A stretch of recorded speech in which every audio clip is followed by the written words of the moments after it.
Hey there, beautiful people. March 3rd. Excuse me. Am I standing with the philosopher or the mob? This identification with self and who we think we are was the key to me not living up to other people's expectations. I am not here to live up to other people's expectations and vice versa. Once my actions align with my spirit, I don't need to stand with the mob anymore. It is easy to get into the mentality of the masses, the mentality of criticizing, complaining, and condemning. This is what the unconscious person does. This is what the ego wants, to look outside of self to make it feel better, to avoid pain at looking at oneself. Um, yeah, the mentality of the masses. I just saw something today that talked about the mentality of the masses, and it says sometimes the M is silent. So it's the mentality of the asses. But yeah, the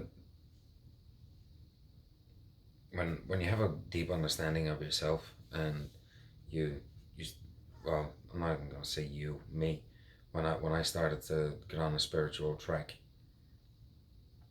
I I didn't look to other people or situations or materials for answers.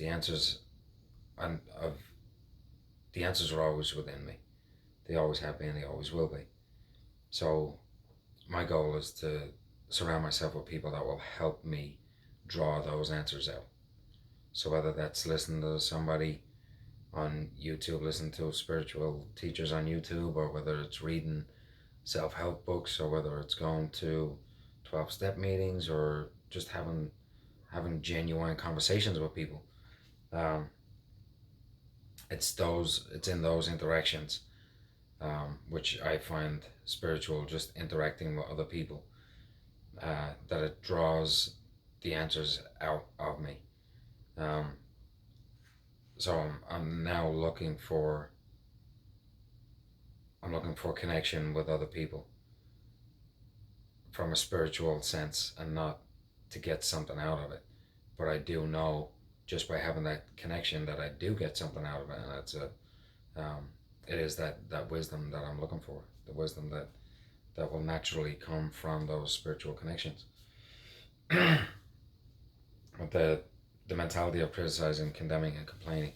This is something that there's a book called A 7 Day Mental Diet, and it talks about criticizing, condemning, and complaining, and see if you can go a whole week without doing that. And essentially, day by day, or hour by hour, minute by minute, moment by moment, we try to focus on not criticizing, condemning, or complaining.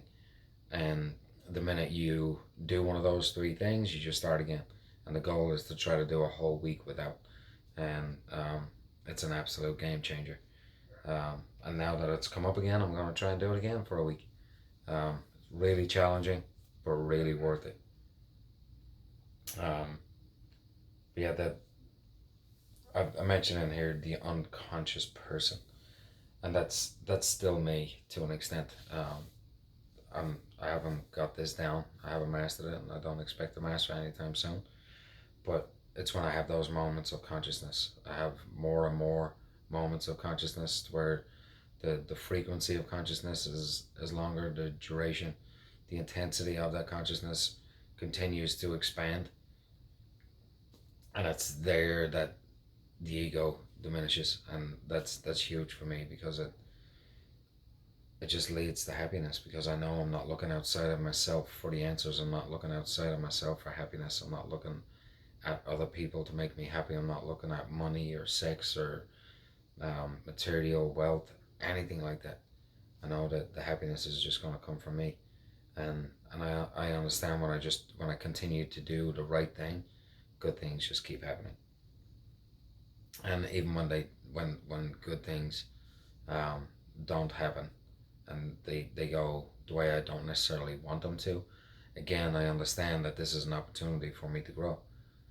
So yeah, I don't need to stand with the mob anymore. I don't have to do what everybody else is doing, um, because the majority of the people that I interact with this isn't to criticize, condemn, or complain. It's just the fact that most people are unconscious. They are following the masses, and I don't want to do that. So there it is, March 3rd.